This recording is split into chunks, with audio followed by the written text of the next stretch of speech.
All right, welcome everybody. I'll call this meeting to order for the Corporation of Township of Puslinch on September 7th, 2022. Start with roll call. Who is first? Should I ask that before? Councillor Spoulos. Here. Councillor Bailey. Present. Councillor Balmer. Here. And Councillor Goyda. Present. Excellent. And then we'll begin our moment of reflection.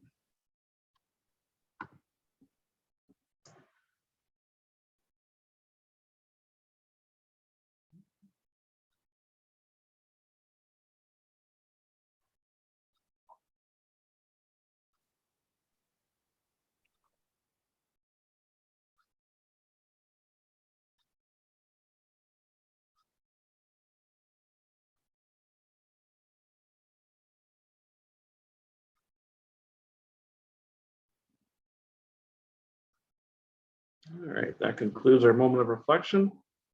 Ms. White-Fox, could I have you read the resolution for confirmation of the agenda, please? The council approves the September 7th, 2022 agenda and addendum as circulated, and that council approves the addition to the agenda as follows. Consent item 6.1.5, questions received from council seeking additional information and the corresponding responses provided by staff. All right, can I get a mover for that, please? Councillor Spoulos, second by Councillor Bailey. Any questions or comments on that? No. All in favor? Councillor Spoulos. In favor. Councillor Bailey. In favor. Councillor Balmer. In favor. And Councillor Goyda. In favor. Excellent. Is there any disclosure of pecuniary interest today? Yes. Councillor Balmer.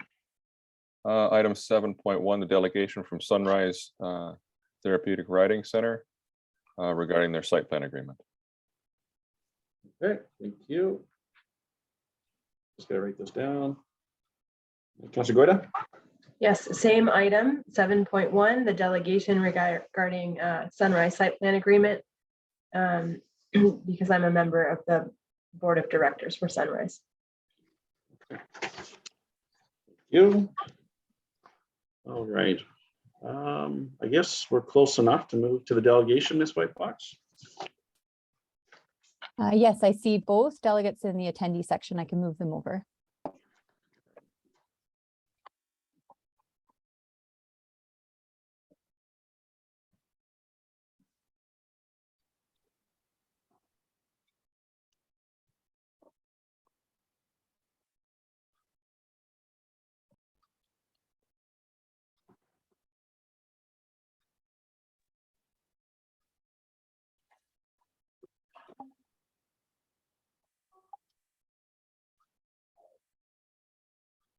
Good morning. Good morning, Peter. Good morning, Ann. How are you? Well, thanks. Morning. Can you begin whenever you're ready? All right. Thank you very much. I certainly appreciate you guys allowing us the opportunity to speak for a couple of minutes on short notice because we're trying to manage time with respect to our project and the site plan agreement. We sort of wanted to get on this week rather than wait to the end of the month, just to make a simple request of council as per the note that I attached to the request to be delegates. First of all, we want to thank you for agreeing to waive the cash in lieu of parkland in the last meeting. So we were at council on the 4th of May on this topic, and then staff report was reviewed by council on the 25th of May. So we've been working with staff since that time, trying to get to resolution on a couple of items on the site plan agreement. So just as a reminder, the technical aspects of the site plan application were all agreed to and in line as of May 4th. So really it's just the language in the actual contractual agreement, the agreement with the township. So we've been focusing on primarily the financial assurances section. Most of the rest of the discussion has worked out fine between us and the staff. On the financial assurance side of things, the topics really are the amount of it, the form it comes in, and the timing of providing it. And that's what we've been discussing with staff over the last several weeks. With respect to the amount has been determined to be about $144,000, down from the original $206,000 in the initial draft agreement. The form of the assurances, the original draft requested a irrevocable line of credit from a Canadian chartered bank.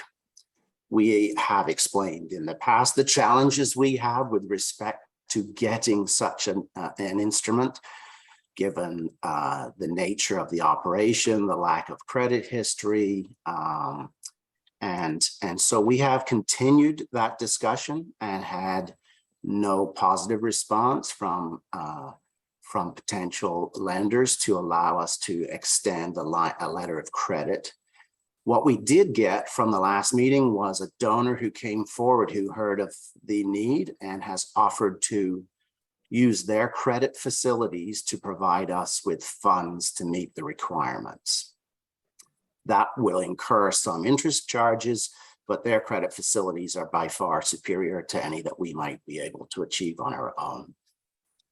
So we've explored with staff options around the form. And at the end of the day, the only viable option is for Sunrise to put on deposit with the township the $144,000. The letter of credit can't be from a third party. It has to be from Sunrise, although the donor is willing to support us. The mechanics don't permit the actual document to be in the name of Sunrise. And so the logical solution is for us to put on deposit the requested amount, and then this township has access to it as it might need in the future. Timing is the issue that we're really talking about at the moment. We have asked if the agreement could allow for the placing on deposit of the amount requested at the time of applying for building permits. The reason for us doing that is simply that the building permit applications are probably 12 to 18 months away. And so there's actually no need for security until that time because we can't build anything anyway, we can't start.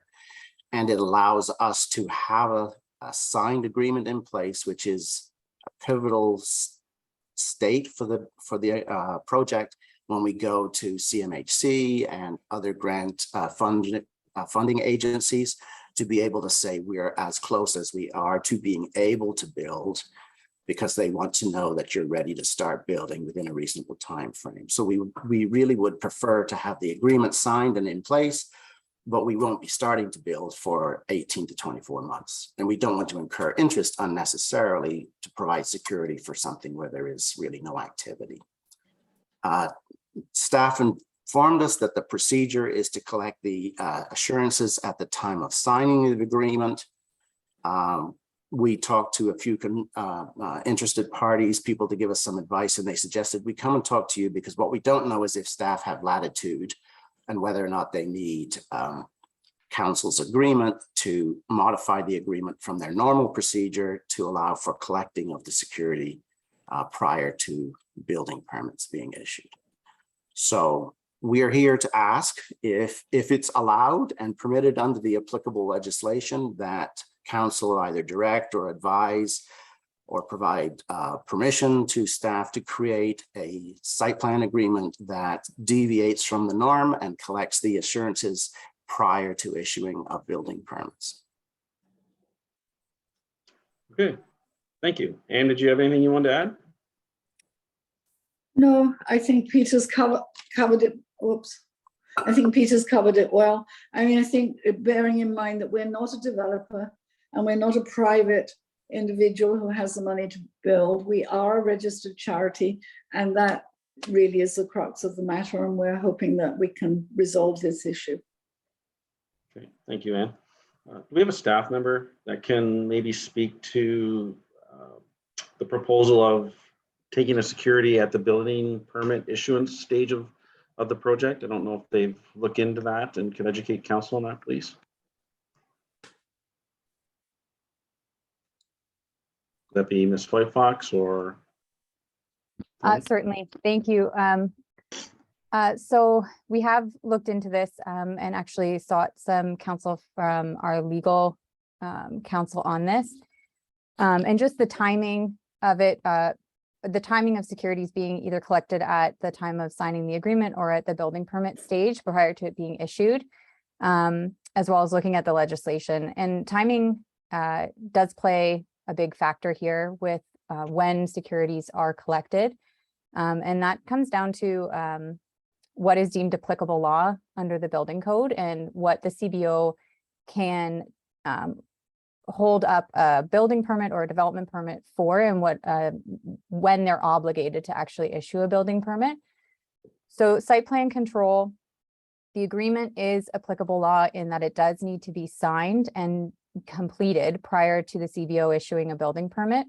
But the actual provisions contained within that completed document are not necessarily applicable law. So staff are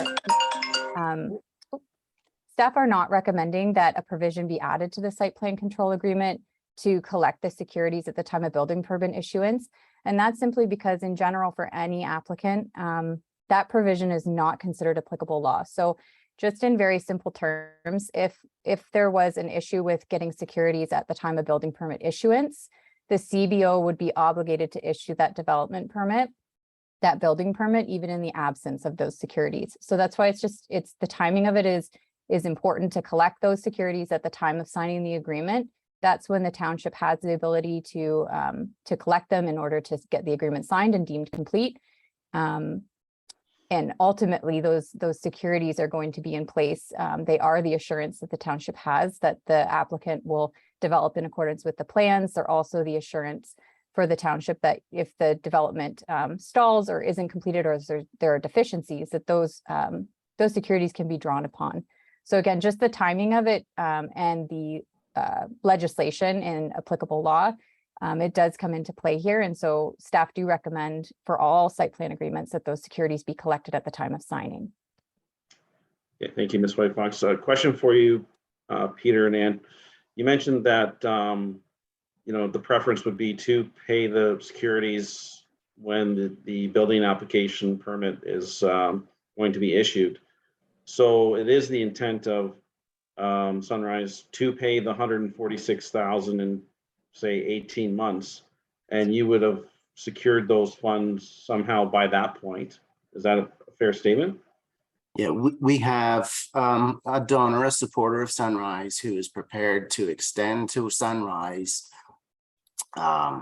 their credit facility, i.e. they would access the required amount of money. They would give it to Sunrise with an agreement between Sunrise and them, and Sunrise would put it down on deposit with the township.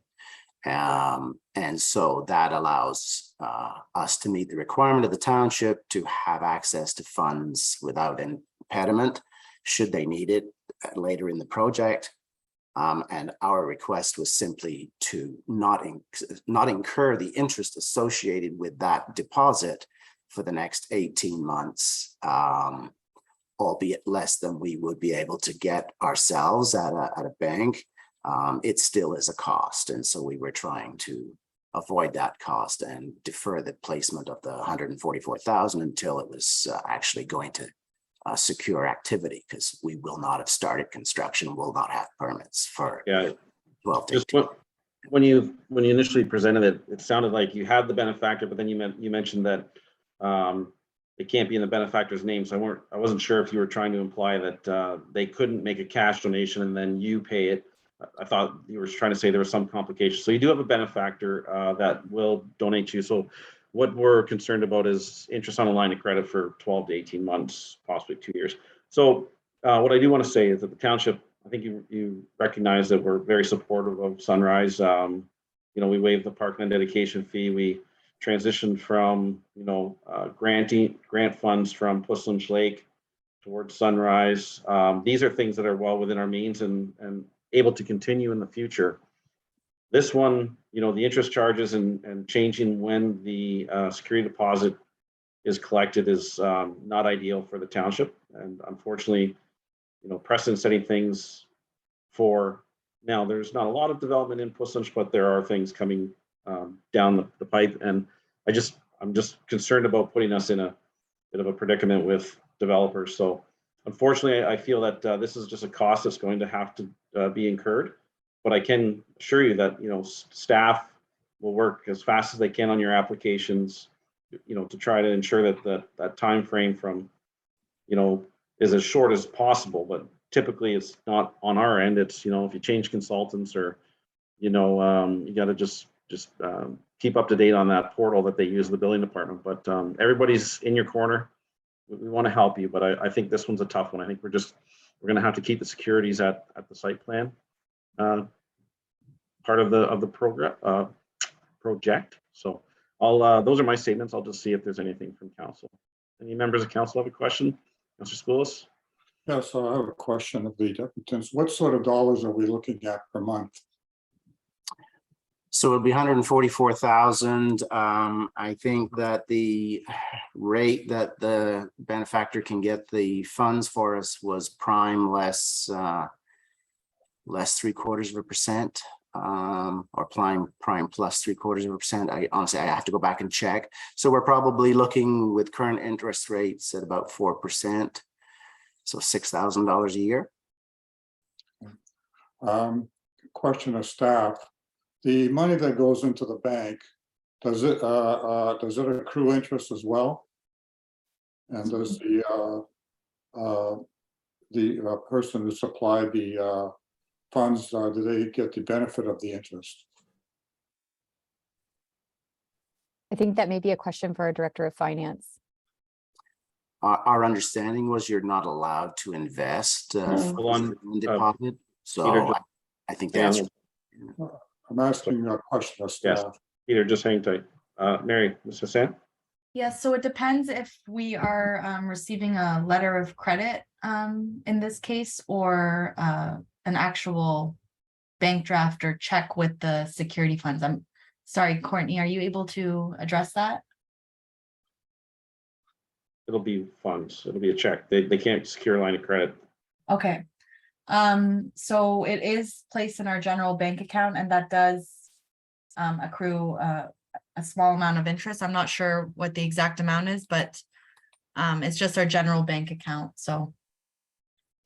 Okay, so the recipient, the person who supplied you the funds will be have the benefit of the interest as well. Yes. Okay, that's fine. Second question is of the deputants with respect to the development agreement. Who from your side are the entities that would be signing the development agreement? So that question was for us? Yes. So the owner of the land is required to sign the development agreement. So it will be members of the board of directors of a corporation called the Friends of Sunrise Limited, who are the owners of the land, and Sunrise as a charity is the entity that has the lease. We have a 40-year lease or 20-year lease renewable at our discretion for $2 a year for the land. So it will be Fossil who will be signing. Okay, thank you. That's all the questions I have. Councillor Bailey? Thank you. No, a couple of my questions were already asked. I guess my general comment is just in terms of because we've received legal advice on this, and my understanding of just how important the timing is and why the timing is how it is, I think it needs to stand how it is. Okay. All right. In the interest of not delaying your project any further, Ms. White Fox, do you need clear direction from council today or anything, or a resolution?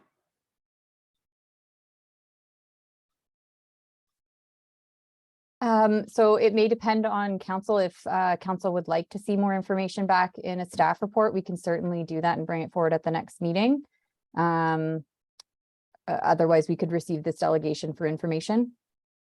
Well, I'd like to, deal with this because they need to know where they're at and if they're securing the securities. And it sounds like the three of us want the status quo for the securities. So maybe you can speak to that, Councillor Spoulos. Are you in favor of waiving the securities, or do you want to No, I'm not in favor of waiving the securities. I agree with both you and Councilor Bailey that we don't want to set a precedent. And what I was trying to do is explore the actual cost and the money that be coming back to the Sunrise. So it's not a total loss of $4,000 a year. Perhaps we get half of that back. I'm not sure. Ms. Hassan, you can guarantee that they receive back the percentage that we incur from the investment in the bank account? If that's council's direction, yes, we can do a calculation to determine what that amount is. So I don't want to impose that on the municipality without staff looking at it. So maybe we could have a resolution from Councilor Schools or Councilor Bailey that still require the security at time of site plan, but staff report back on the implications of refunding the interest we receive for their deposit over the time that we have it, for lack of better terms. Mr. Mayor, my understanding is from our Director of Finance that any interest that they obtain will be returned with the deposit. Mr. CEO, have you ever encountered that before, or do you see any concerns with us giving direction for staff to do that today without looking into it? It might be good just for having the public record and in a trail for this, if we just report back at the next meeting summarizing what some of the explanations were on the legal advice that we had received, and then we can specifically incorporate a statement in there too that the interest would be returned, subject to the type of deposit as our Director of Finance mentioned. But we could definitely provide a report back at the next meeting. And then there would be a formal trail for everyone to point to, because right now it's been a verbal discussion. And then if, 18 months from now, we're trying to look back at what was decided, what was said, then we would have a document for everyone to point to. That'd be all right. Yeah, I'd like to see that. And it'll only get better for you, Peter and Ann, because as long as we can confirm that we're not getting ourselves into a legal bind or anything by returning that, or then hopefully it'll cover some of that cost that the benefactor is incurring. I don't know what our percentage is on our general bank account. Ann? Does that mean that there will be a definitive resolution by September the 28th? Because, we keep going into another month, and this is holding us up, even starting our fundraising, because our donors are saying until this is signed, we want to know when this is signed, and then we can look at donations. So that was why I was trying to get this resolution, but we can definitely give you direction that the securities will be required. All we're basically talking about now is if you get the interest back that we get. So we just want to make sure we get a report back just for a public trail, and to make sure that we're not doing something that's going to cause us some difficulties in the future, all that good stuff. So you'll have your direction, I believe, today. And then we're just going to work on trying to get you that interest back so that you have less costs for your benefactor that's taken out with the line of credit. That's my understanding. Councillor Spools?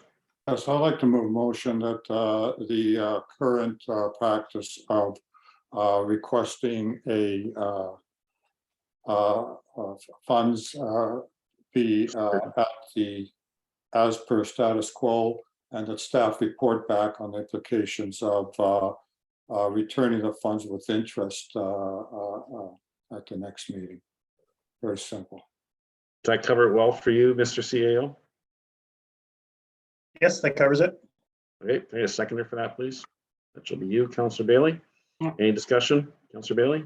No, I think that's simple and gives direction, and then it lets staff look into the interest component of it. And it gives Sunrise their direction they need. Okay, all in favor. Councillor Spools? In favor. Councillor Bailey?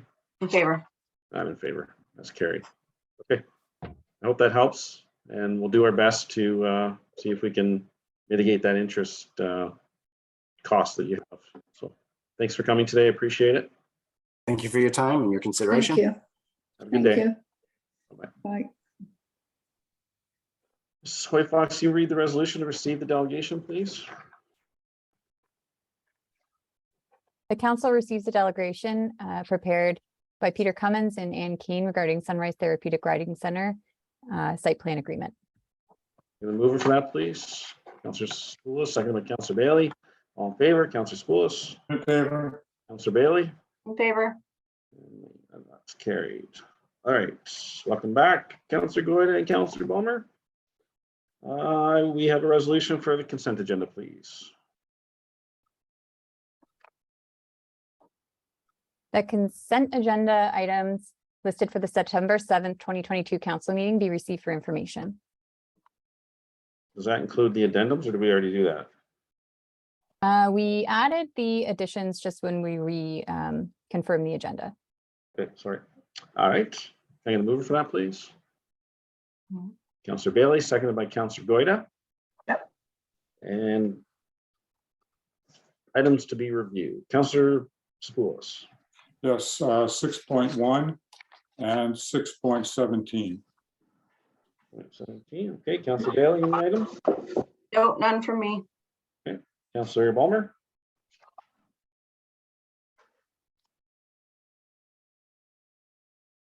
No, that's a wave of the hand, no. Counselor Goyda? No, I have none. Thank you. All right, so we can receive the remainder of those. All in favor, Counselor Bailey? Or Spoulos? In favor? Counselor Bailey? Yeah, in favor. Counselor Bowmer? In favor? Counselor Goyda? In favor. All right, Counselor Spoulos? Yes, the 6.1.1 refers to the previous council minutes, so I would like to get an update where we stand with respect to the CBM pit. The resolution last time was to send a letter to our member provincial parliament citing some concerns. And I'd like to understand where that stands and whether or not there's any movement from CBM on our previous resolution. Mr. CEO? Certainly. Yes, we did forward the correspondence to our MPP as requested. That has been passed along, and we're waiting to hear back from what might come of that. Signs have been installed at the location just to make the traveling public aware of the crossing. As of yesterday, we had a meeting that was that included staff. We had CBM representatives there. We had representatives from the OPP and the MNRF, or I apologize for whatever their acronym is right now, to discuss the concerns with regards to the crossing. Was a good meeting, good discussion, and there's a few action items coming out for us as a municipality, for CBM and for the MNRF. OPP will be doing the appropriate enforcement that they're able to under the Highway Traffic Act at the location there as well. So there was some good progress with that based on the tools available to us at the moment. But there's still work underway, and we're still working to try and improve the situation even further. But for the interim, based on the tools we have available, I believe we're in pretty good shape. Great, thank you. Next item is to do with the access of the Puslinch Lake. We asked you to report back on design costs and cost estimates for pedestrian access. I assume that's a later time, but specifically, I'm more interested in the any movement with respect to contacting the GRCA, City of Cambridge, and County to explore public lake access, and as well with asking Puslinch Lake Conservation Association and the McCormick property owner to permit access to the lake, or McClintock rather. Mr. CAO? Apologize there. Okay, number of questions there. I'll try my best to remember those. So we did have a meeting. The mayor and I had a meeting with GRCA, their CAO, and the chair of their board, discussed the issues of lake access there. It was a really good discussion, positive. They shared some information with us, and we asked them to look into some more. So we followed up the meeting with a formal written request. And I've received a response from them already saying that they've received that request and they will prepare a written response for us so that we we have that for our records. With regards to McClintock's, I believe that correspondence was sent to them and we're still awaiting a response from them. And the costing of the options for some upgrades at the shoreline there, we're working on some information that will be presented during the budget process. Did I hit all the points there? I can't recall. If that Just was- one more, Portsmouth Lake Conservation Authority, contacting them for assistance. Ms. White Fox, can you refresh my memory on that one? Sorry. So we have sent that, but we have not heard back yet. So we'll continue to follow up. Yeah. Okay, and the last item is to do with the Roselle Pit update. Staff were to visit the site with the ministry, GRCA, township consultants. And Councillor to Spillis? discuss- Yes, I'm sorry. Can we just have, I think I have a couple of questions around, or some comments around the PLC, the Puslinch Lake access, and I saw Councillor Bailey raise her hand, so we'll Sure, just yeah, okay, I'll conversation a little bit. And then we'll, Sorry. so I'll add to the CAO's comments that we looked in fairly in depth at all of the GRCA lands around Puslinch Lake, and the Coles Note version is almost all of them have significant wetlands that would not permit access to the lake. So, you know, we're going to have to at some point just educate the public that it's not a possibility there. But there was one area of the lands that we needed them to do some more looking into. I don't want to light any fires unnecessarily, but so there's one spot we were just looking for them to investigate for us and report back on the feasibility. If that one doesn't work out, then essentially we're going to see that it's not a possibility through the GRCA lands due to the significant wetlands that are on that property, and that's why they own it. Because I did also ask about them conveying the land to us, and they said they cannot because of the significant wetlands. That's why they own it. So that was important. I think that's all I wanted to add. And Councillor Bailey, you had a comment about 6.17?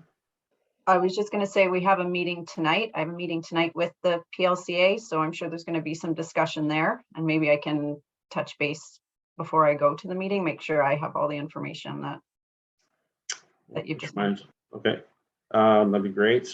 Another question actually for Ms. White Fox.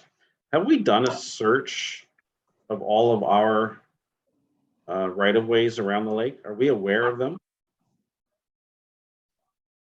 I'd have to take a look into that. I know there was some work done with our lawyer just around ownership around the lake and the surrounding area, but I can't confirm if that included the township's right-of-ways and access. So Mr. CAO, do you need a resolution for staff to look into any other possible unknown right-of-ways that the township may own? No, we can do that as an internal process. When we bring forward the information that we receive back from the GRCA, we can then at that time indicate that, you know, we as well have looked at any other potential municipally owned lands, and here's the situation with those. So yeah, we'll do that. We don't need a resolution. Well, that'd be great, because I don't want this to continually pop up because, oh, hey, we just found another road opening here. Yeah. So while we're doing this, let's get it all done holistically. Okay, so that was my. Anything further for 6.17 from the other members?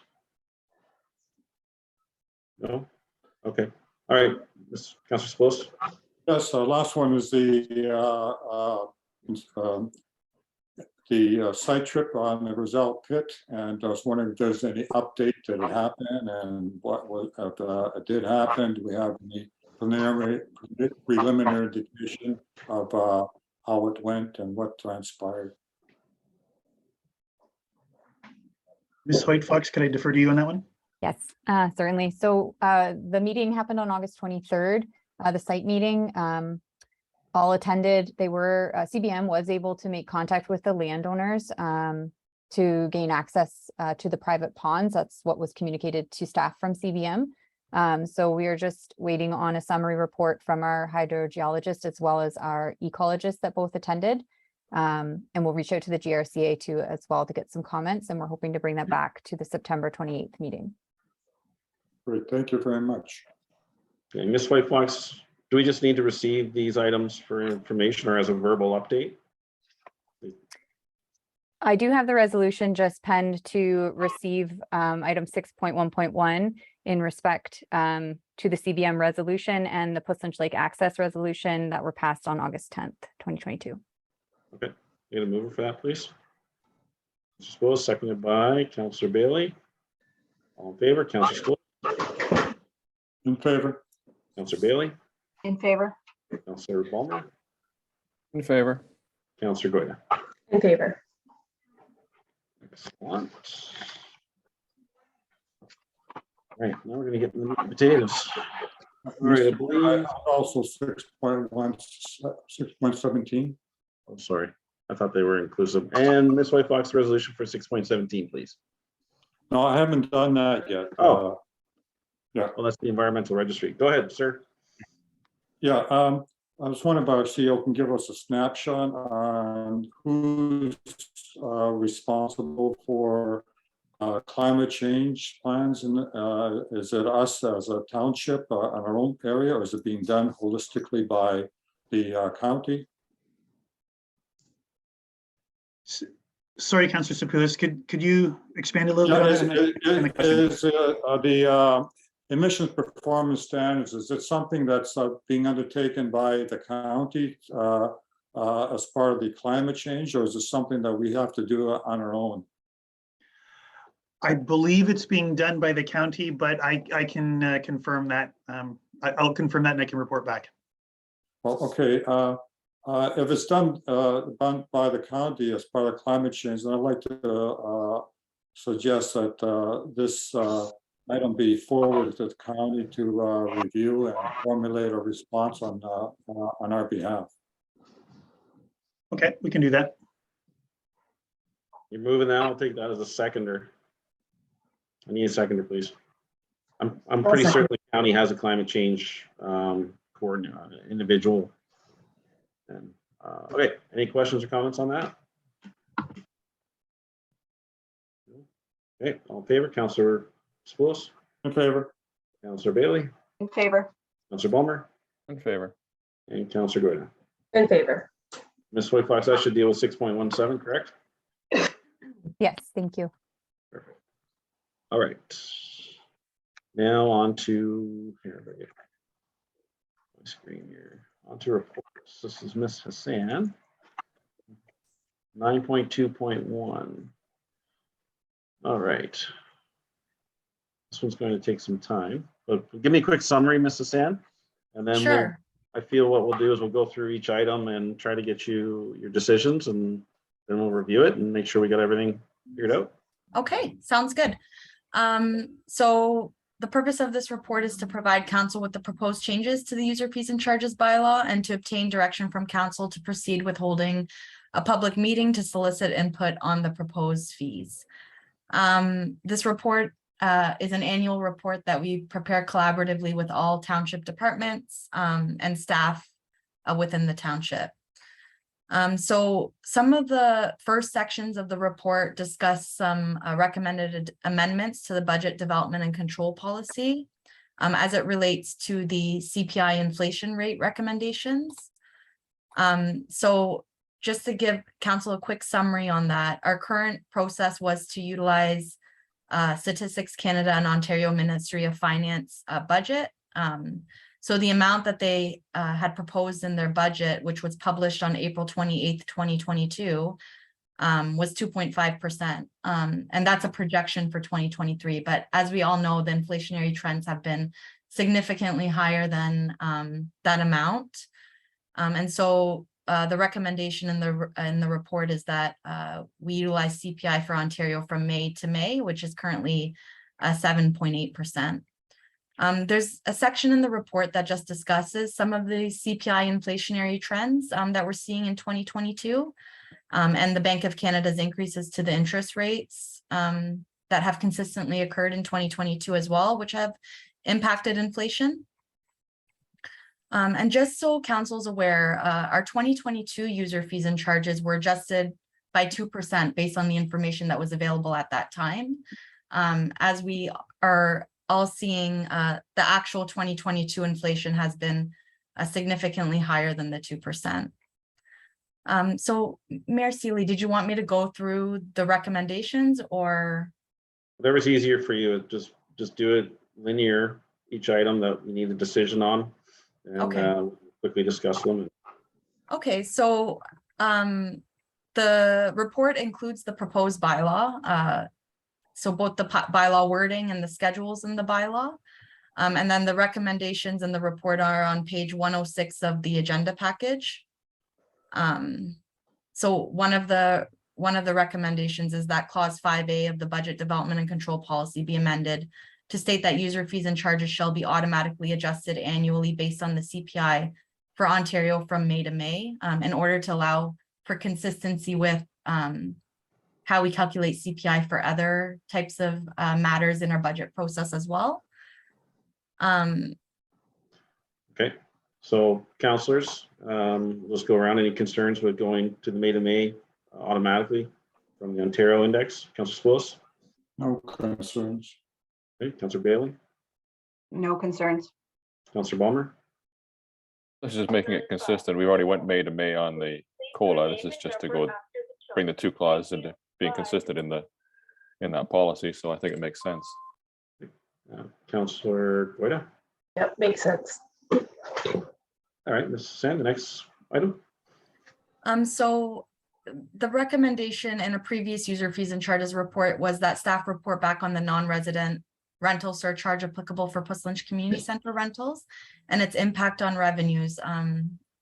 Unfortunately, there is very limited data at this point in terms of how that's impacted our revenues just because of the COVID closures. So it's recommended that we report back on that next year as part of 2024 user fees and charges. Anybody has a concern with that, speak up. I don't need to ask everybody for them to say, no, I'm okay. No, everybody's good, okay, Mrs. Sand? So another item that came out of service level review discussion as part of 2022 budget deliberations was implementation of Frisbee golf. And so there is some information in the report as it relates to just further direction that we need from council in terms of Frisbee golf. When you are discussing these, can you just mention the page you're on too as well? Sure. So the discussion on Frisbee golf starts on page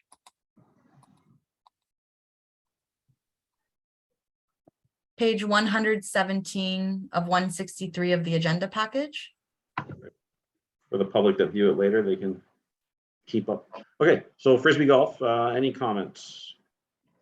Councillor, okay, I'll go right around the table. Councillor Swills.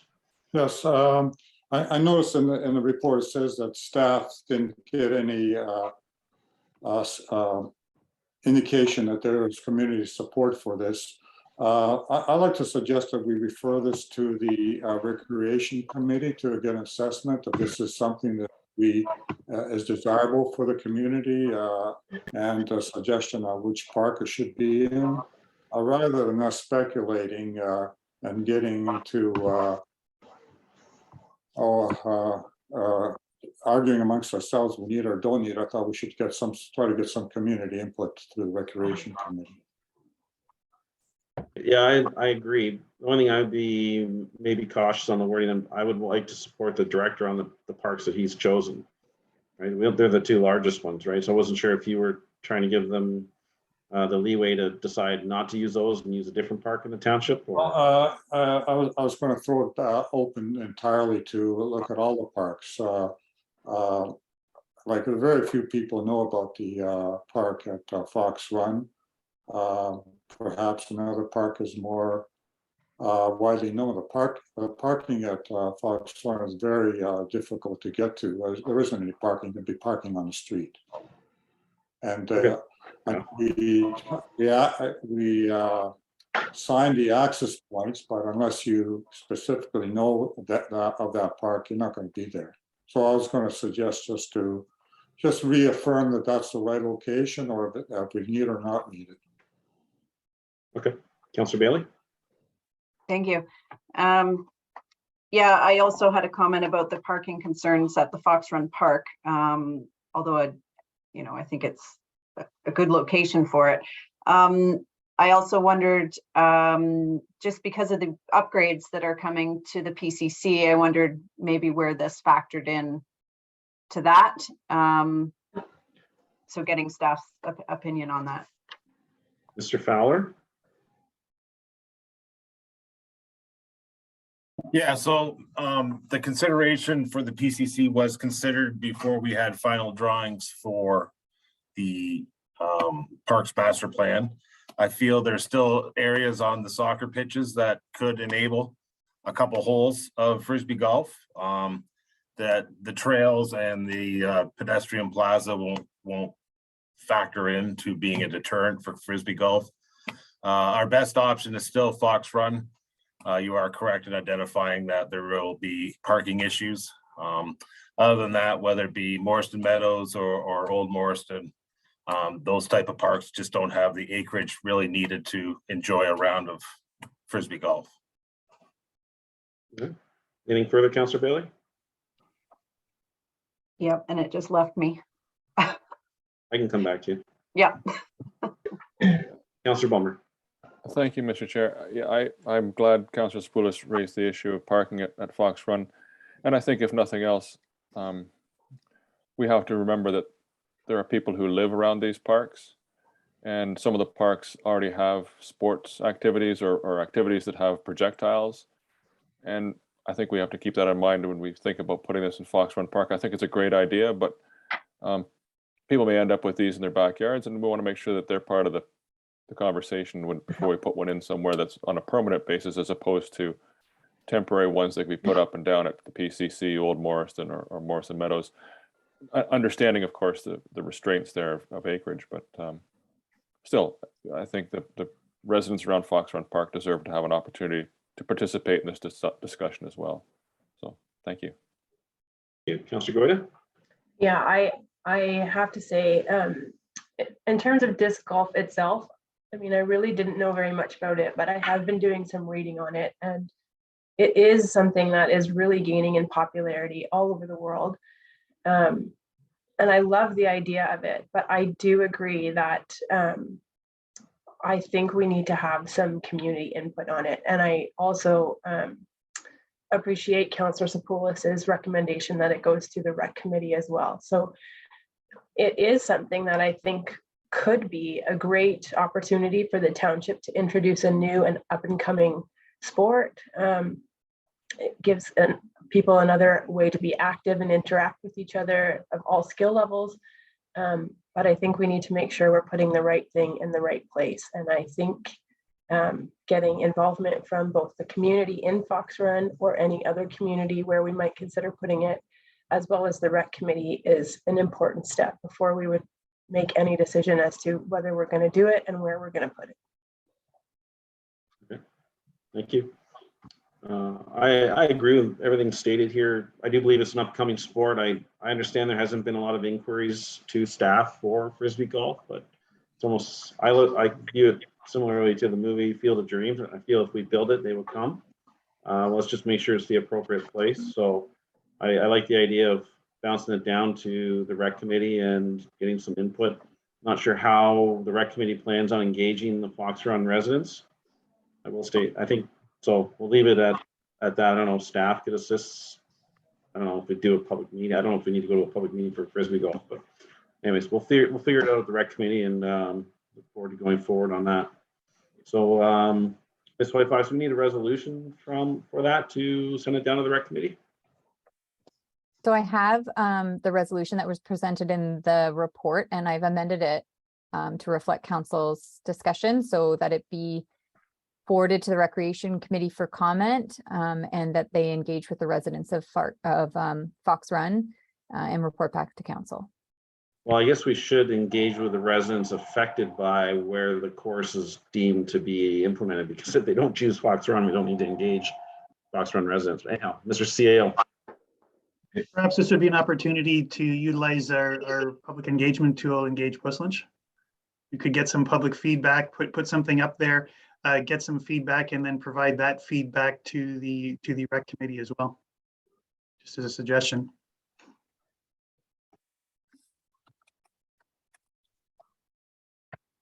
Sorry, my phone was ringing. Yeah, I like that idea. So, but just remember to let the rec committee know that that's a great avenue for engaging on the public for this project. So where were we? So that's going to be included in the resolution at the end that she's amended. So Mrs. Hassan, may carry on to the next item. Yeah, so the next item is that council directs staff to proceed with holding a public meeting on September 28th, 2022 at 7 p.m. to obtain public input on the proposed user fees and charges bylaws outlined in Schedule A to report FIN 2022-029. And that staff report back to council with the results of the public meeting. So that's all the components you need. There's no monetary, any other? Oh, Councilor Ballmer. Thank you, Mr. Chair. Just something regarding what goes to the public meeting. There were some in the questions that were sent in by council and the comments received. There are 2 points I just wonder for clarification, maybe could be updated before it goes to the public meeting. One was there were several questions regarding what was meant by second inspection or first inspection. Perhaps the language should be clarified in the bylaw and before or in the report before it goes to the public meeting, so that the questions we've asked can sort of be reflected there and the answers can be reflected. And the other one was regards to the discount for community groups and that it applies to various sections. There was some confusion as to, and some suggested amendments, I think, to the schedules. If those could all be done, is it possible to have those all done before it goes to public meeting so that the public sees what it is we've already commented on, and with those small tweaks to avoid additional confusion at that stage? So I believe the first inspection and re-inspection related to the bylaw item, we can include a slide in our PowerPoint presentation with that clarification. And then the schedules for the reduced rates had already been provided in this draft bylaw to include the 90% and the 75% reduced rates. They were included as part of the report that was prepared. Excellent, thank you. And then the language regarding that first inspection will also be improved in the ultimate bylaw, in the fee schedule, so it's clear for staff as well, and future staff. Yes, Okay, we can perfect. include it in our comments in our fee schedule. Thank you so much. I appreciate that. Thanks. Anything further? Let's see, none. Ms. Whitefox, you have the resolution. Oh, are you waving your hand? Yeah, sorry, I do have one question. I just have a question about the third party recovery. It's listed in here. It says actual costs incurred plus $100 administration fee, but that I'm not clear if that means for each invoice or in total. So is that for each actual cost incurred invoice, we're adding $100 administration fee, or is that a cumulative amount? And I'm just suggesting that if I don't understand that, the public might not either. So maybe we should clarify. Okay, I'll include that in the schedule, that it would be for the cumulative amount associated with that cost recovery. Okay, great. And typically those are just, you know, like an invoice usually, but I will incorporate that wording in the schedules. Okay. Any further comments? No. So Councilor Bailey. This was a question for Ms. Hassan. I just noticed in updated administration fees everywhere in the attachment chart, they were all up by the 7.8 or 7.7 or 7.6%, but not the site alteration permit application. Is there a reason that one was not increased? Yes, so that will be the fee for that item will be determined as part of the work that's ongoing with the site alteration bylaw, I believe. Ms. Whitefox, if you want to add to that. Yes, that's correct. We did not update it in this version of the bylaw. We're working on bringing forward the next draft of the site alteration bylaw, which will include some fees. We're doing a scan. It's a little bit more of a complicated scan to get those fees, especially the per the charge that is collected per cubic meter. So it's just a little bit more, it's taking a little bit more time to gather those, and we'll bring that forward in the actual draft of the bylaw. So is there no benefit or no value into just increasing it? Kind of like a blanket increase right now, and then that's approved, and then we can get into the details later once that bylaw's worked on? Maybe you can speak to the reasoning why we're not raising it. Is it going to be significantly more in the final draft, or is there any reason why, other than it's being worked on? So the administrative fee for site alteration permit is $1,800, I believe, which for a few permits, I would say the majority of permits we received is a large enough administrative fee as it is, because we are able to collect third-party invoices on top of that for our engineering and that sort of thing. So we have seen that it is a full cost recovery at this point, and sometimes more, which we will credit back to the applicant if necessary from the $1,800. As well, the 6 cents that's charged per cubic meter of fill. When we received some legal advice when we were drafting the site alteration bylaw, that fee itself can be very difficult to determine and is also subject often to challenge if it's set too high. So we're just cautious to raise those right now, especially with how much the fees are increasing with the rate of inflation. So we were hopeful to look at those when we bring forward the next draft, but ultimately that's up to council if you'd like to see them increase. Staff just are comfortable with where they are right now. Councillor Bailey? Yeah, that's fine. Thank you. Any other comments? All right, I believe we have a resolution then. Ms. Sand, there's nothing further? No, nothing further. Thank you. Perfect. All right, Ms. White Fox. That report FIN 2022-029 entitled 2023 proposed user fees and charges be received, and that clause 5 of the budget development and control policy be amended to state that user fees and charges shall automatically adjusted annually based on the CPI for Ontario from May to May, and that staff report back on the non-resident rental surcharge applicable for Puslinch Community Center rentals and its impact on revenues as part of the 2024 user fees and charges review, and that council directs staff to request that the Recreation Committee comment on the proposed implementation of Frisbee Golf and engage with the community through Engage Puslinch and report back to council. And that council directs staff to include the revisions requested by council in consent item 6.1.5 in the draft bylaw and report prior to it being presented to the public at the public meeting. And that the $100 administrative fee be clarified to indicate that it is a cumulative fee for all invoices and not charged for each individual invoice. And that council directs staff to proceed with holding a public meeting on September 28th, 2022 at 7 p.m. to obtain public input on the proposed user fees and charges bylaw as outlined in Schedule A, and that staff report back to council with the results of the public meeting. Awesome. Are you gonna move for that, please? Councillor Spoulos, seconded by Councillor Balmer. All right, any questions or comments before we pass this? All in favor, Councillor Spoulos? In favor? Councillor Bailey? In favor? Councillor Balmer? In favor. And Councillor Goyda. In favor. All right, I believe we're on to 9.2.2, Mrs. Sam. So this is just a report requesting that council provide delegated authority for certain applications under sections 357 and 358, 356 and 359.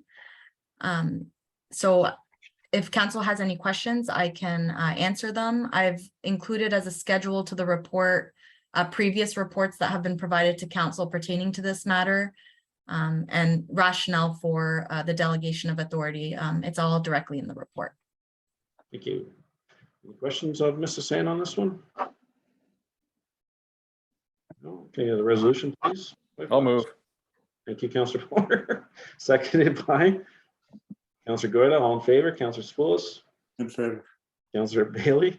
In favor? Councillor Balmer? Yeah, I'm in favor, and I appreciate staff looking for opportunities like this, because this is how we make things better for everybody. Thank you. And Councillor Goyda. In favor. All right, next one is the vehicle purchase. Andrew, are you presenting that? How you doing?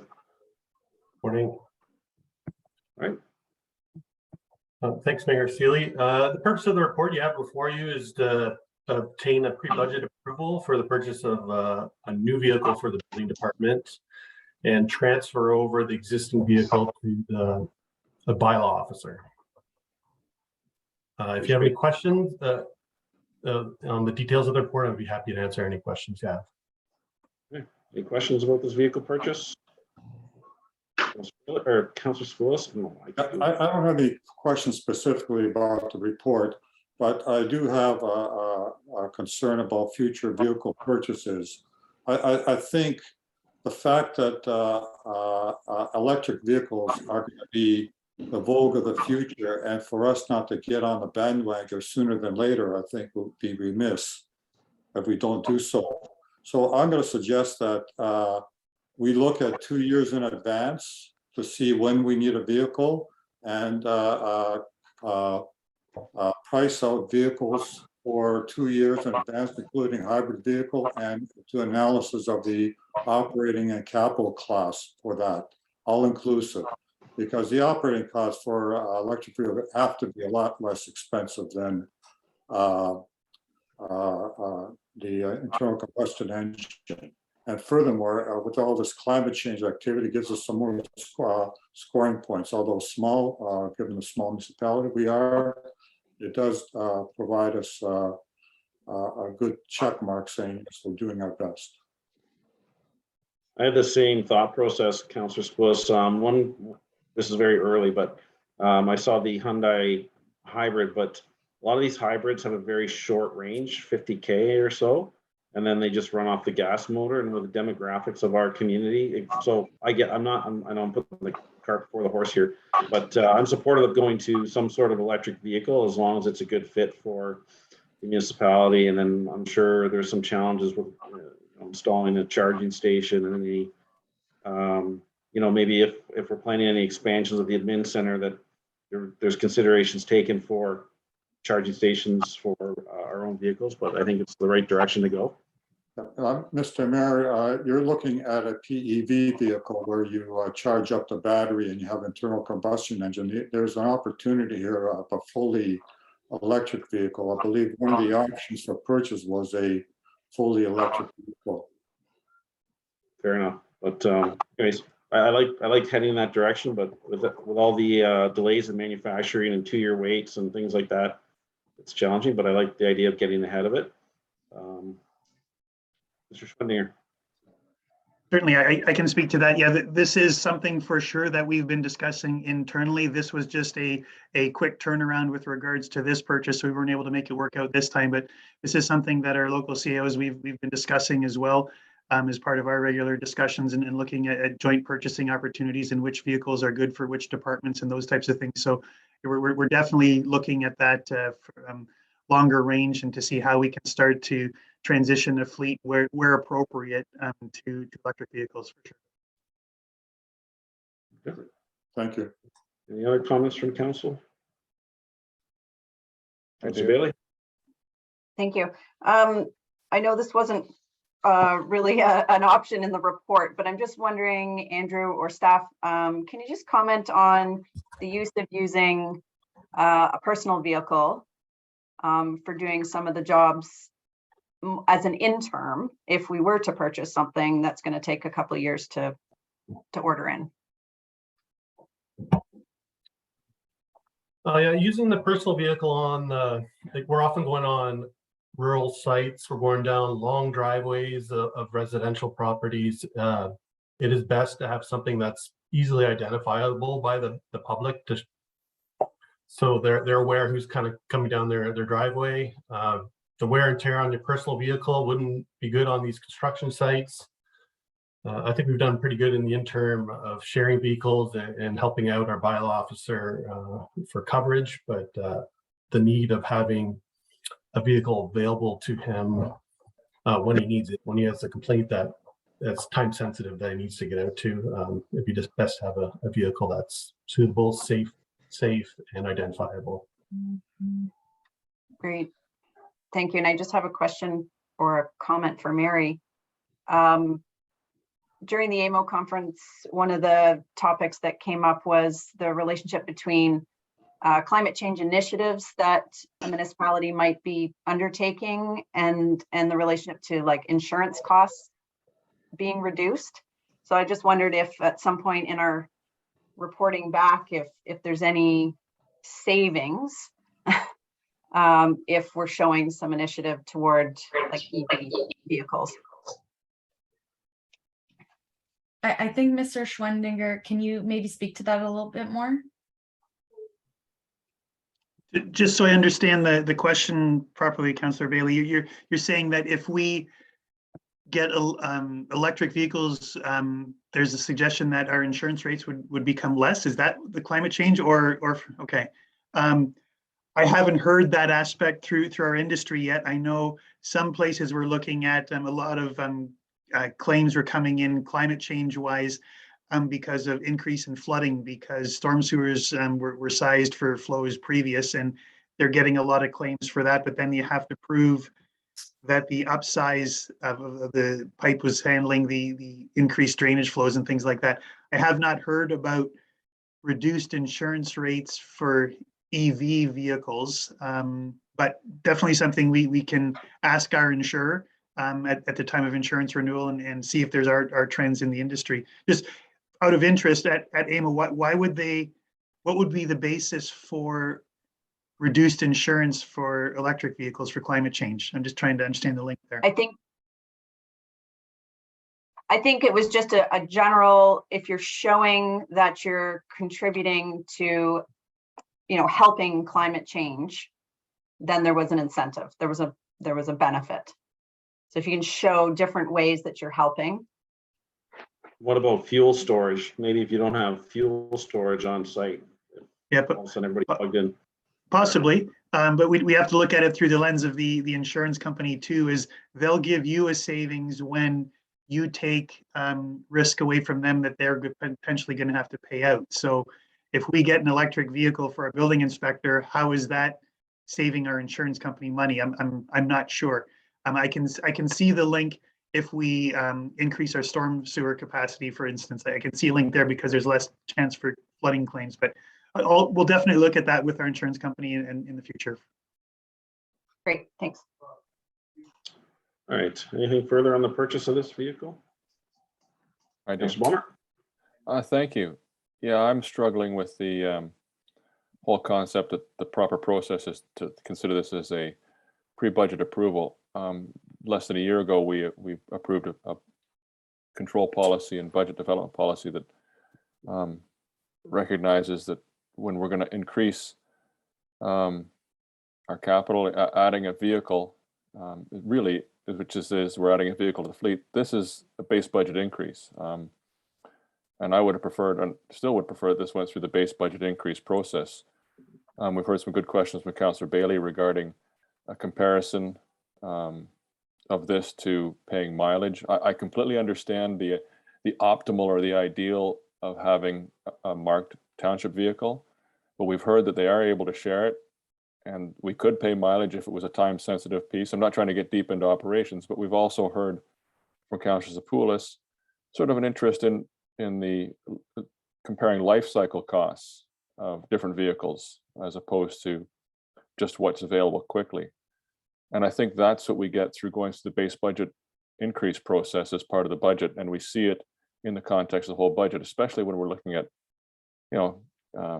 CPI close to 8%, maybe more, which is going to affect both our capital and operating budgets.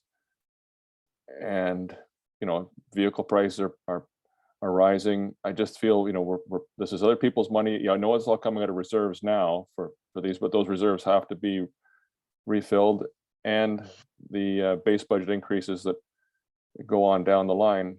It's just, I'm not sure this is the right time to go off script, especially when we just passed that policy less than a year ago in terms of using the base budget increase process for something like this. So that's my comments. Thank you. Councillor Goyda? I had initially had the same sort of question or comment as Councillor Sapoulis. I understand that the need for this is immediate, and I can appreciate that traveling in an identifiable vehicle is an important point. And so I understand that if we need something immediate, it makes sense. But I did share the same concern that we know when vehicles are going to need to be replaced in the current fleet. And if these electric vehicles are 1 to 2 years in advance for ordering, I shared that same thought of I think we should be looking ahead for future vehicle replacements to cost out what the benefits or disadvantages are to each option, and start looking at that more in advance instead of sort of a year-by-year basis. Okay. Question for Mr. CAO. Can an employee decline to use their own personal vehicle to go to a job site? Yes, they can, because there are some situations where, as our CBO mentioned, driving onto construction sites, certain types of personal cars, for example, just aren't meant to be on a construction site. One trend that has unfortunately been noticed as well is there's some safety issues with regards to enforcement matters being taken when someone's own personal vehicle is used out on site. There's been an unfortunate trend in the municipal industry where if someone is upset with a enforcement action that's taken by enforcing the municipality's bylaws, and the personal vehicle of the staff member out there trying to enforce a municipal bylaw, there have been increased incidences of some safety issues, some vandalism, and other issues that don't really want to get into in this forum against the personal vehicle. So we really don't want to be asking our staff to put themselves and their personal vehicles in those types of positions. Yeah, I don't want the staff using their personal vehicle, even though they're compensated at a per kilometer rate that's likely just calculated due to wear and tear on a highway, not off-road, suspension damage. I don't even know what they drive. Could be a car.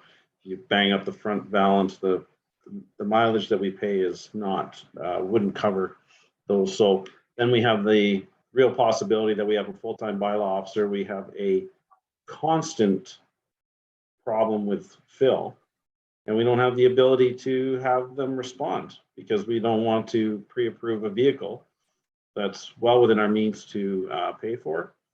So, and this cost is just going to go up. It's not going to get less. So you're looking at who knows what. If it's 7.8, you're looking at 10% increase. If you order this in January at post election, when Councillor Goyden and I will remember how long it took us to go through the budget after a new council was elected. It's not as smooth and quick as the second and third year budgets. So I'm supportive of this because mostly so that we can provide the service to the residents of Puslinch that we've been increasing, and that's the bylaw officer. I need that reactivity. I need that individual to be able to go out and get into the vehicle and go and get to that address as soon as possible, not the next day, not 2 days later, because the fire department's using the pickup truck or whatever circumstance. So can we have the resolution read, and then we'll go around one more time. So, Mr. Mayor, I did add to the resolution that staff look for vehicles 2 years in advance for future vehicle purchases in order to identify if an electric vehicle is possible. So I wasn't sure, just based on the discussion, if that should stay in, or Mr. CAO, if that's something that we're already looking at separately. Mr. CAO, how do we draw up a policy for the township to start looking at climate change initiatives, and one of those could be purchasing electric vehicles? How would you want to approach that?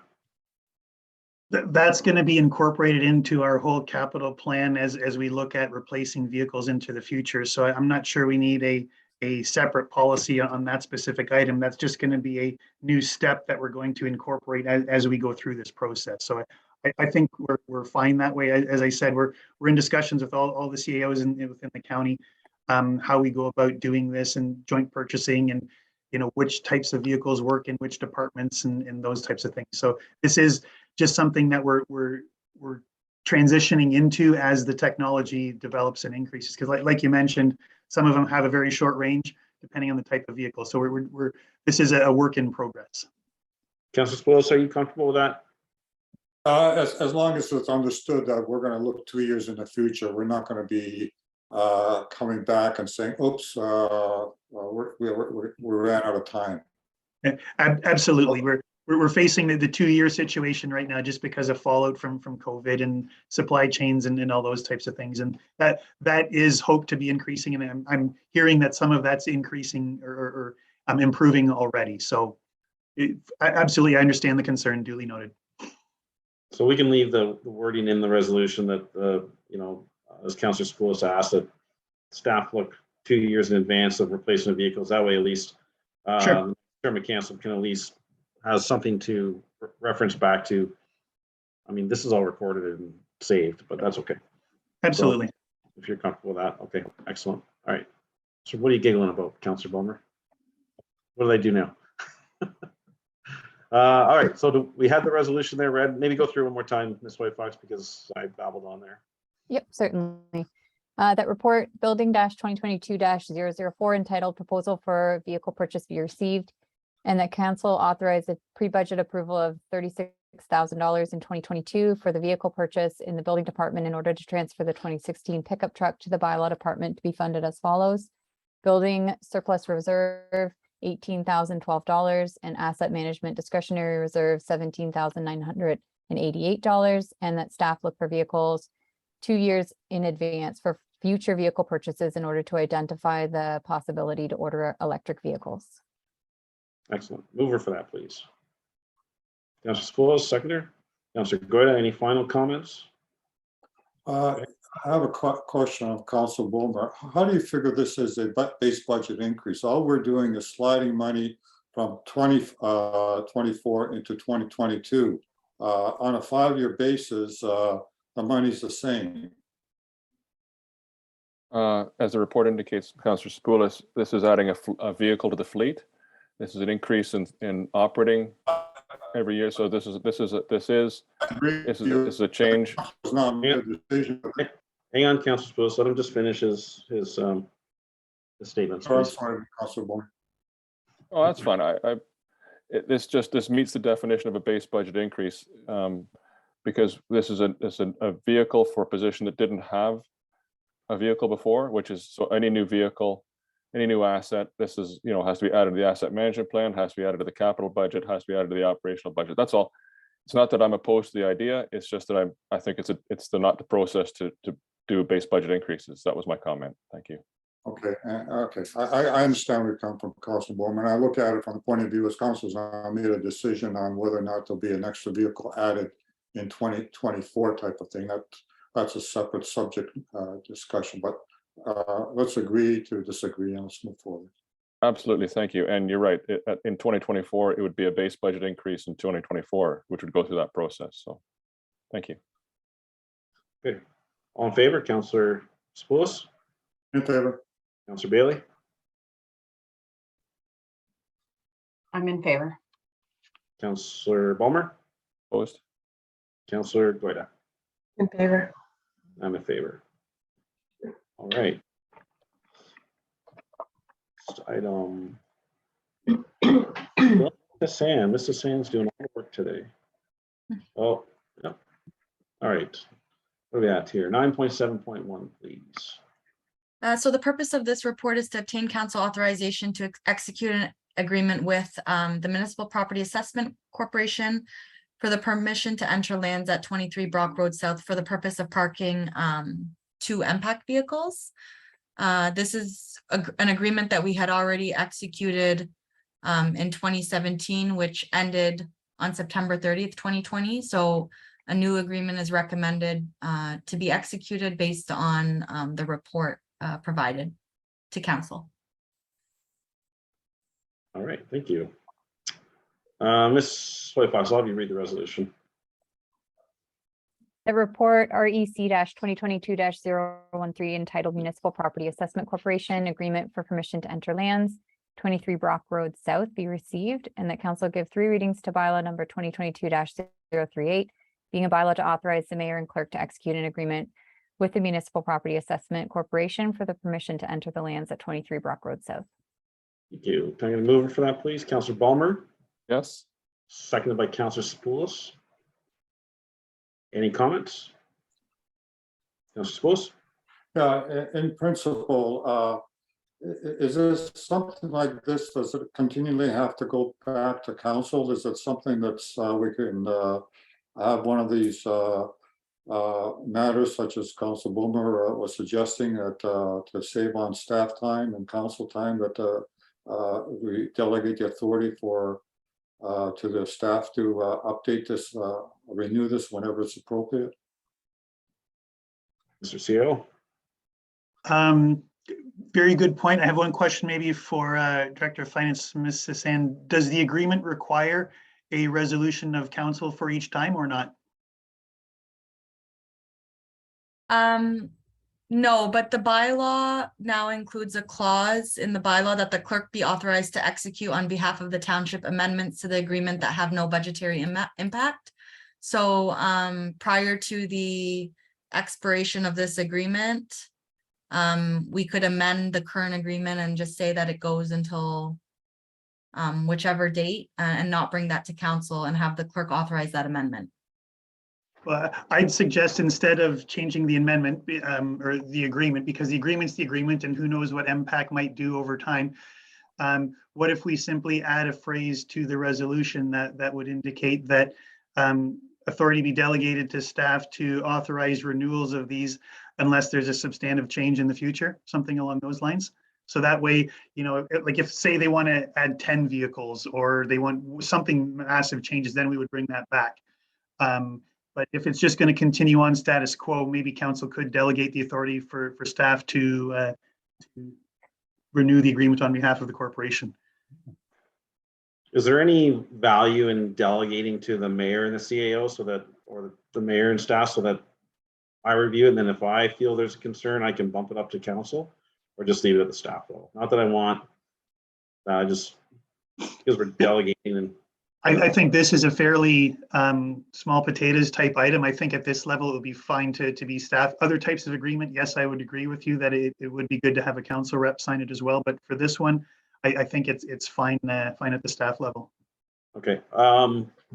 When I was first elected, these cars were parked at right by the park, and I asked the CAO at the time to have them moved because they were taking up parking spaces for young parents that were coming to the park. I'm assuming we don't need to put any of that in there. Like, staff will have cognizant of where they park so that they don't inconvenience our public. That's correct, and I believe signs were installed that this is spots reserved for MPAC, and that's where they've always been parking for the last 2 years at least that I recall seeing. So yeah, I think that's fine. Okay, so Ms. White-Fox, you captured that the wording Mr. CAO said about delegating the authority. I did. Thank you. Okay. And the mover and seconder are comfortable with that? Head nods. All right. All in favor? Councillor Spoulos? In favor? Councillor Bailey? In favor. Councillor Balmer? Thank you, Councillor Poulos. Good suggestion. In favor? And Councillor Goyda? I am in favor, but I did have a question still. Oh, I'm sorry. I apologize. That's okay. Is it okay to ask it now? 100%. I just noticed, and maybe it's just this photo, that there's 4 cars there and the agreement is for 2. Is that typical that there's 4 cars, or is it in fact normally just 2? So we did confirm with MPAC that they only need 2 parking spots. So that's the agreement has 2 vehicles that it indicates, and I believe typically there's only 2 vehicles parked there, right, Mr. Fowler? Yes, currently 2 vehicles are parked there. Over the past 4 years, there has been a fluctuation between 4 and 2 vehicles, depending upon how busy MPAC seems to be. And then, sorry, one follow-up question. Has there ever been any issue with like a shortage at the PCC when there's events taking place that maybe there's not enough parking for our own people using the parking lot because they're taking up, I know it's only 2 spots, but just wondering if there's ever any concerns or issues that have arisen from it. I have not received concerns to date from the impact cars, whether it be them taking up spots or any operational or maintenance issues dealing with the parking lot. Good. Okay, And I'm in favor. thank you. Sorry, I missed you. I thought I was doing just the in general thing for questions on that one, so I apologize. It's okay. So Councillor Goy is in favor, so that's carried. All right. Correspondence, I have none. Correct, Ms. White-Fox? Yep, that's Council- correct. Okay, council reports. First, Councillor Bailey and I attended AMO, and we had our delegations. I did the TAPMO meeting, which I thought went very well. I received some reviews afterwards that I didn't share. It was a bit of a circus because I was trying to do a hybrid. We were concerned we weren't going to have quorum, and one of the board, the executive members wasn't going to make Ottawa at 10 a.m. So last minute, we did a hybrid TAPMO meeting where some were in, or almost everybody was on Zoom, but the people that were in Ottawa were in front of me and trying to talk and have everybody here.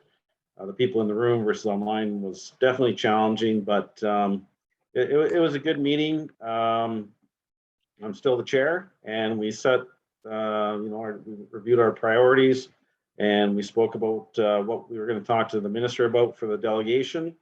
And all in all, we have a lot of good momentum. We've decided that we want to, TAPMO this is, try to repair the relationship with OSSGA, and we're going to reach out to their director, Norm Cheeseman, and try to start engaging again. And I believe the topic that we agreed on was regulating or the hauling in of fill to the aggregate pits. Because we have some common concerns there. All the municipalities do. Erin's under tremendous pressure. We are, and they being OSSGA, they recognize that everybody that sees a triaxle dump truck thinks it's an aggregate truck hauling fill or aggregate to site, but it could be somebody else. So they're taking a lot of the pressure and flack in the community for trucks that may or may not be going to their site. So I see some common ground there, and that will hopefully rebuild the relationship a little bit. We had the delegation with Minister Smith. It went well. It was very much so a meet and greet, and the idea was to get him to agree to more meetings in the near future, and he did that. His staff heard that. We've been giving him some time as a new minister. You know, I didn't want to bother him immediately after AMO, but I'm thinking in the near future, likely after the election, he'll have a few months under his belt as minister, and hopefully his staff brought him up to speed. But he was very welcoming and interested to hear our perspective on our concerns with the aggregate operators. I did take a moment to bring forward some Puslinch concerns. I took the TAPMO hat off for a quick second, and I mentioned our challenges with the operators in Puslinch, and we're perceiving that they may not be following their site plans and things like this. And he mentioned that they've upstaffed, and he highly recommended that we reach out to the local enforcement officers, and that there's going to be more of them in the field. So I'm not sure, Glenn, I may have forgotten to mention that to you, but he highly recommended that we do that first before we come down and contact him on our concerns. So that's similar to people call the mayor first. Maybe they should call the director of public works. But so we'll take that approach. We'll definitely, I'll ask maybe Glenn after I'm done rambling here if we have had any contact with a local rep from MNRF on compliance. Then we did the Hydro One delegation, which I think it went fairly long. I don't believe there was many people delegating to them. So we had a great conversation. As usual, or actually you'll find this surprising that I misinterpreted what I read, and they are not changing the distribution rates. They've actually been static for quite a few years. But what they and I see Matthew laughing at me, but that's fine. I always have this glimmer of hope that I've found this, this new workaround. But they did listen intently when I was mentioning how we're kind of situated within, short distance to many urban boundary or urban centers, and the power has to go through there. We're still classified as medium density, but what they basically told us is that they have their marching orders from the ministry, from the minister, whoever Hydro was under, whatever ministry that is. And that's where we need to focus our advocacy. So I'm going to do some more research on, the distribution in the area, lines, and they were supposed to follow up with me. They did acknowledge the email that I sent so they could follow up. They're going to show me where the main power comes into each, like through our community and how it's distributed. So I'm hoping there's an argument there that the power's going right by, but maybe Councillor Bailey, I don't know if you remember more. They spoke of the different levels of power. So you have your 500 kV, that's the big ones that are by the 401. And the city of Guelph has it bumped down to 26.7. So there's somewhere in between there, it goes through Puslins, but it's not as easy as we tie in as it goes by. So that's where the distribution of it comes into play. But we have Maple Leaf Food there, it's a major freezer. There's got to be some sort of consideration for the amount of power that's being delivered to the industrial area, and then it would benefit the community as a whole, because Hydro One has to get it here anyways. But so it went really well. I handed out a bunch of TAPMO cards, and so all in all, I think the conference went well, and I look forward to the meetings with the Minister of Natural Resources, or whatever the acronym is they are under, going forward. And we're going to keep using TAPMO to advocate for our concerns as well. It was a good conference. Any questions of me of that? No. Councillor Bailey, is there anything you wanted to add from the AMO conference? Yeah, I just had more of an overview of what I had attended. I tried to take some notes afterwards, so it's a little garbled here, but yeah, I did attend the TAPMO meeting, and it was great to see you trying to coordinate that hybrid meeting. For me, it was just really nice to be able to meet some of the members of TAPMO and hear the discussion about the work plan and the top priorities. And it's a good group, there. And yeah, I was glad to be able to hear some of that discussion. There was the top priorities, talked about aggregate levy, rehab sites in and out. So that was something you mentioned, the trucks going both ways, overweight trucks. And then your delegation to Roma. So that's what I had for notes for the TAPMO one. I had attended a session, it was just called Warming Up to Climate Change. So this is where I had the notes about the insurance affecting, or how climate change is affecting insurance rates, and just finding out what changes in our insurance there could be. Based on any changes we've implemented. And the example is the climate mitigation plan. So maybe there is some sort of correlation there that we can look into. There were some grant options that I might ask Mary about. And there was something called the Municipal Natural Assets Initiative, which kind of caught my attention, that I'd like to look into a little bit more as well. I attended a session, Hassan Bassett from Conservation Halton kind of ran that one, and that was a really great session on, they called it the Great Reset between conservation authorities and municipal governments.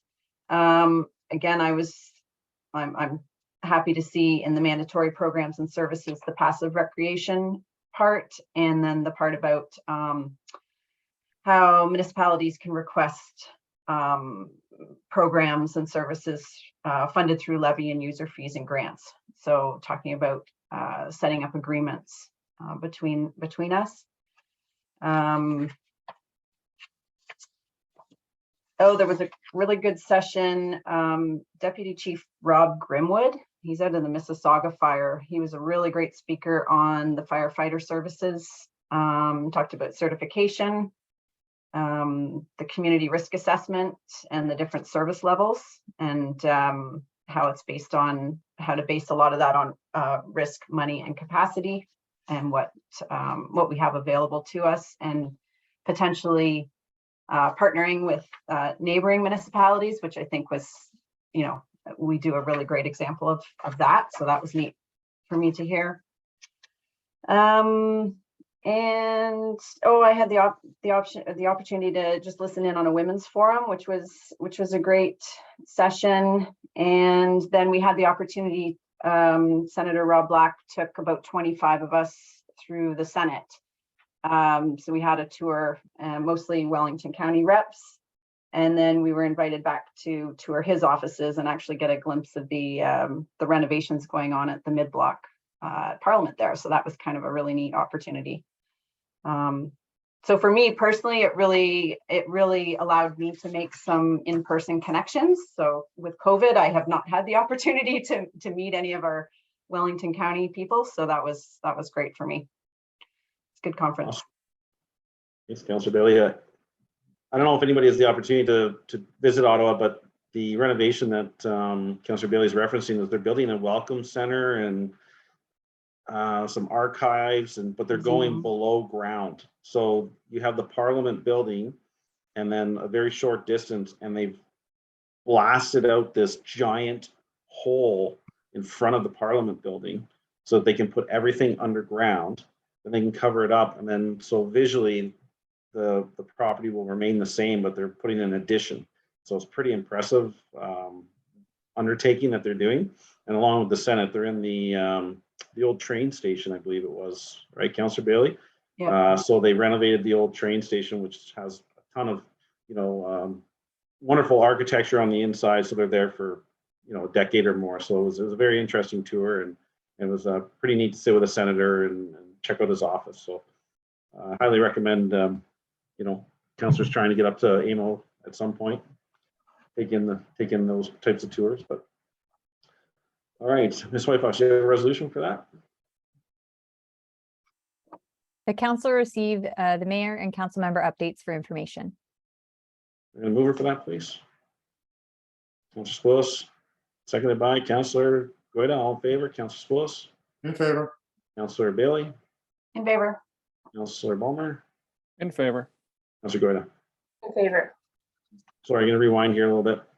Speaking about the local rep for enforcement, Mr. Schwendiger, with your meeting with CBM, MNRF, was that the individual at the table? Were they the enforcement side of it, or?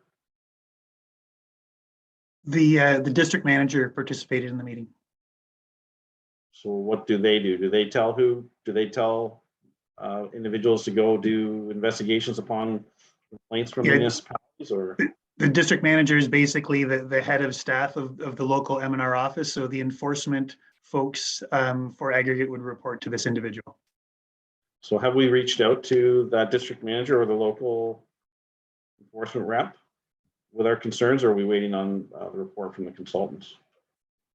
We did, and that's why he participated in the meeting, provided some input and some context to their perspective, which was great.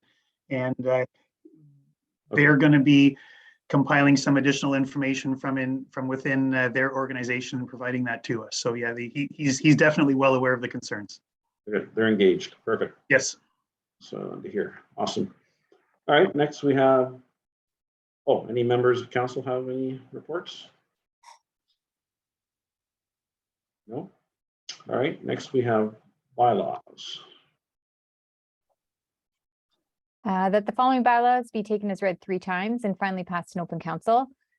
Bylaw 2022-037 to authorize the Assessment Review Board to exercise certain powers and functions of council with respect to tax applications where the applicant is unable to pay taxes due to sickness and/or extreme poverty, and being a bylaw to authorize the Director of Finance, Treasurer, or designate to exercise certain powers and functions of council with respect to property tax adjustment applications. And bylaw 2022-038 being a bylaw to authorize the entering into an agreement with the Municipal Property Assessment Corporation for the purpose of parking 2 vehicles at the Puslinch Community Center located at 23 Brock Road South. Thank you. Can I get a mover for that, please? Councillor Spillis, seconded by Councillor Balmer. All in favor? Councillor Spillis? In favor. Counselor Bailey, In favor? Counselor Balmer, In favor. Counselor Goya. In favor. That's carried. We have a notice of motion. New business. No. Announcements. First thing I want to do is congratulate Counselor Balmer on his acclamation as Wellington County Councillor for the next term. So, Thank you, Mr. Chair. Right back at you for proclamation to mayor for your next term. yes, thank you. I foresee our meetings being shorter. Which is good. Thank you. I would concur. That's a very logical statement. I would imagine it's going to be so. And the county ones just got longer. Just kidding. It's all good. Very proud of you. I'm happy for you. It's excellent. I may call on Mr. Fowler. I don't know if this is the appropriate place to do it, but we had some major infrastructure works going on through the summer. And I believe one was the Gilmore Road culvert and concession 7. If you wouldn't mind giving us a bit of an update, please. Sure. So Gilmore Culvert commenced beginning of July. It's currently now finished. We are currently looking at, for concession 7, we were hoping to have all the works done for the end of August. Unfortunately, due to contractor staffing shortages, we are now currently looking at the road to be pulverized and graded and then paved for the end of September. Currently, all major earthworks, ditching, and culverts have been completed for concession 7. And so by the end of September, we should have blacktop down. Nice. I drove by the Gilmore culvert. That's what struck me to bring it up, and it looks like a great job. Well done. And looking forward to that concession 7. Could you also maybe speak to, I called you the other day about our tennis courts. We only have one net up. And if you could just speak to maybe some of the challenges we're having with the courts, and maybe when, I guess, will be new courts next year, I guess is the idea. Yeah, so unfortunately this year we've had a couple instances of vandalism at the tennis courts, whether it be intentional or unintentional, but the nets seem to have been broken or damaged. So we currently are down to one net or one court out of the 3. The intention is we're not going to replace the nets due to the upcoming renovation of the tennis courts this fall. So we ask that a little bit of patience and understanding be made that fortunately we can only offer one tennis court right now, with probably the end of October with the commencement of the renovations of the new courts. Okay. And is this like a rental that's happening, or is it just walk-ons that we're having some problem with damage to the courts? My understanding is that because we have the tennis courts open to the public free of charge, it's just basically walk-ups that are utilizing the courts. And I am also aware that pickleball enjoys using it as well. So I have a question for staff. If the same group of people use the facility at the same time every day, does that qualify as somebody that should be renting it? Or if I go every Tuesday at 10 a.m. with the same group of people, should I be renting that, or is that the intent to be open? The direction that we're at this point is that it's available for free use for all. If someone happens to come in at the same time each time, we would have to sit there and monitor who's there, and so then all they would do is modify their time. So I think for the interim, this is fine for now, but once all the renovations are done, then we will revisit that issue and see the best way to move forward. Okay. All right. Is there any alternative method to put something up between the posts so that somebody could play tennis, or is it just better off left as is for the remainder of the season? Well, I would suggest no. My opinion would be, unless we go out and buy new nets to reinstall for a month or so. They're about $250 a piece. Or if we were just to wait, which the new netting and brackets for Township internet, or am I down? I believe it's his. I gotta know. That's good enough. Yeah. I think it- Yeah, think it's- we're basically a month of the season left, so. I believe the pickleballers have some temporary nets they can utilize if they so desire to put that second court into use. That's correct. They actually have 2. So they have 3 games going currently. All right, well, thanks for that, Mr. Fowler. Yeah, that was all I had for you. Any other, there's Fall Fair this weekend, if anybody didn't know. I'll be there sporadically, Friday, Saturday. Looking forward to it. I think there's ribbon cutting with the senator at 9:15 on Saturday. If you'd like to meet Senator Black, that'd be a great opportunity. So I will be there. What else? But anyways, it's available online, and I look forward to seeing everyone out there. Anybody else have any comments about the Aberfoyle Fall Fair? Any other announcements?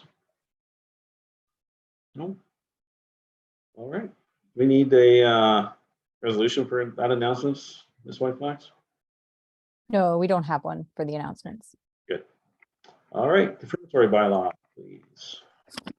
That the following bylaw be taken as read 3 times and finally passed in open council. Bylaw 2022-039 being a bylaw to confirm the proceedings of council for the corporation of the Township of Puss Lynch at its meeting held on the 7th day of September 2022. Need a mover for that, Councillor Bailey? Sure. Seconded by Councillor Spoulos. Sure, All in favor? Councillor Spoulos, in favor. Councillor Bailey, In favor. Councillor Palmer, In favor. and Councillor Gorda. In favor.